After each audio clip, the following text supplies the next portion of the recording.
खास साहब मामला ये है कि सदर मुमलिकत आरिफ अलवी साहब, जिनकी मुद्दत अब 9 मार्च को ख़त्म हो जाएगी, इस वजह से कि अगरचे कि आइनी मुद्दत तो अपनी पूरी कर चुके हैं सितंबर 2023 में, लेकिन चूंकि उसके बाद इलेक्टोरल कॉलेज नहीं था, अरब इलेक्शन कमीशन पाकिस्तान की तरफ से ये इंदिया दिया गया है कि 9 मार्च को सदर मुमलिकत के ओहदे के ऊपर एक जो प्रोसेस है वो स्टार्ट होगा। लेकिन क्या आप नहीं समझते कि आरिफ अलवी साहब को इस मौके के ऊपर एक पोलिटिकली, एक लीगली, एक कॉन्स्टिट्यूशनली ग्रेस का मुजाहरा करना चाहिए था? उनको ये इंप्रेशन नहीं देना चाहिए था कि आज भी वो पीटीआई को डिफेंड करने की कोशिश कर रहे हैं।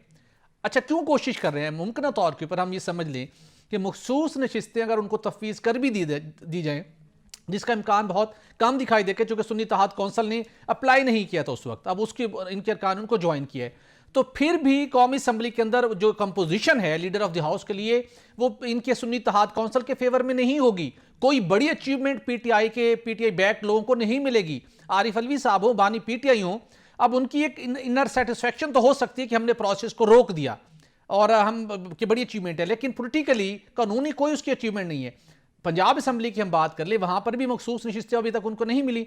सुन्नी इत्तेहाद कौंसिल के प्लेटफॉर्म से जो लोग ये गए हैं, मिल भी जाए तो क्या वो हुकूमत बना सकते हैं? कोई उसका खासा इम्पैक्ट नहीं है। तो खासा इस मौके के ऊपर जब पाकिस्तान के अंदर हम पॉलिटिकल स्टेबिलिटी की बात करते हैं, सदर मुमलिकत को जिनके ऊपर आज इतने संगीन किस्म के इल्जाम उनके ऊपर आयद किए गए, इससे बचते और बेहतर अंदाज के अंदर एक गैर जानबदारियत का उनसे बरकरार रहने देते, इजलास का बुला लेते और खुद उसके बाद सुरखरू के चले जाते। 29 को तो फिर भी इजलास हर सूरत हो जाना है। भट्टी साहब बात सुने, ये जो ना सदर मुमलिकत के ना पाँव दो बेड़ियों में हैं। दो बेड़ियों में जो पाँव रखने वाला कोई भी शख्स है ना, वो बेड़ी कौन कौन सी खासा ये भी बताइए। एक रियासत को भी वो साथ लेकर चलना चाहते हैं और दूसरा वो बानी पीटीआई, उनसे भी इज़हार हमदर्दी करना चाहते हैं। तो सदर मुमलिकत तो खासा किसी पार्टी से ताल्लुक नहीं होता, ऐसा ही हमें बताया जाता है। मैं यही अर्ज़ करने लगा हूँ कि सदर मुमलिकत का ओहदा जो रियासत को जी नुमाइंदगी करता है, इसीलिए आपके इल्म में है कि वज़ीर आज़म जब बनते हैं तो वो पार्टी ओहदा भी रख सकते हैं। जब कोई सदर मुमलिकत के ओहदे पर मुतमक्कन होता है तो सबसे पहले वो पार्टी से रिज़ाइन करता है, किसी भी पार्टी का हो। वो बताता है कि तमाम जो मुल्क भर में पार्टियां हैं, मैं उनका सदर हूँ और जितने 24 करोड़ आवाम हैं, मैं उनका भी सदर हूँ। लेकिन बदकिस्मती ये है कि ये जो सियासी अनमच्योरिटी का मुजाहरा कर रहे हैं पिछले 5 सालों से, आरिफ अलवी जैसे असम्बलियाँ तोड़ने का मामला आया, इससे आगे भी, ये तो जब तक वो ईवान सदर में महसूर हैं उस वक्त तक तो ये कर सकते हैं।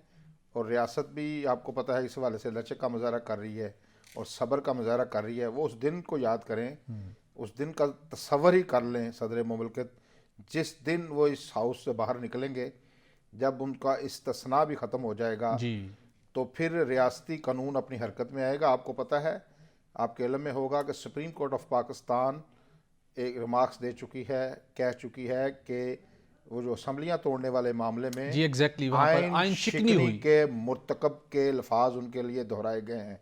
वो अब भी इसको जहन में रखें। वो इस तरह जैसे जो अतर काज़मी साहब ने बड़ी मुज़हका ख़ैज़ बात की है कि पार्लियामेंट नामुकम्मल है, तो सदर मुमलिकत से इसका क्या ताल्लुक़ है? ये तो इलेक्शन कमीशन ने उनको, उनकी ना कोई फ़रिस्त है सुन्नी इत्तेहाद कौंसिल की इलेक्शन कमीशन के पास जो उन्होंने दी है, ना पहले दी है ना अब तक दी है।